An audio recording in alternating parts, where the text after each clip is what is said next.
हाय दोस्तों, नमस्कार, प्रणाम, सलाम। आप सभी का थिंग्स आप भोजपुरी में चैनल में आपका सबका स्वागत है। और हमारे साथ में बहुत सारे यहाँ पे कलाकार मौजूद हैं, तो इनसे एक एक से कुछ हम सुनेंगे। हमारे साथ में साथ में हमारे साथ में गुटका बाबा हैं।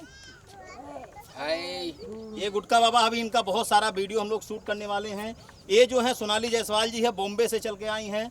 ये अंतर्राष्ट्रीय पहलवान, यूपी बिहार के शान बनारसी पहलवान जी हैं। ये गांजा बाबा हैं, शिवपूजन चौरसिया जी। और हमारे साथ में राम सहाय शर्मा जी हैं। तो आइए दोस्तों, आप सब बनिए वीडियो में, हम सुनते हैं, एक एक से कुछ गाने उन्हें सुनाएंगे गुटका बाबा हमारे। तो इसी के साथ में स्टार्ट करते हैं। चलिए गुटका बाबा।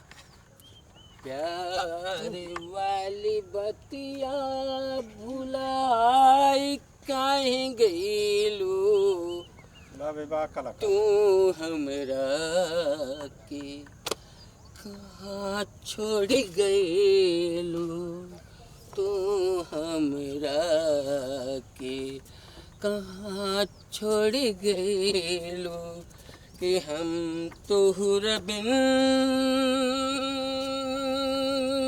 हो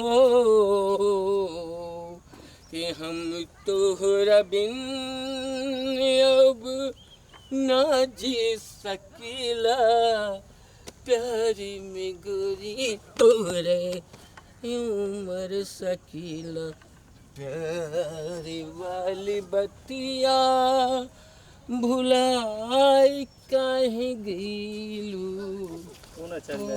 हमरा के कहाँ छोड़ गईलू हम तोहरे बिन। बाप रे बाप, क्या बात।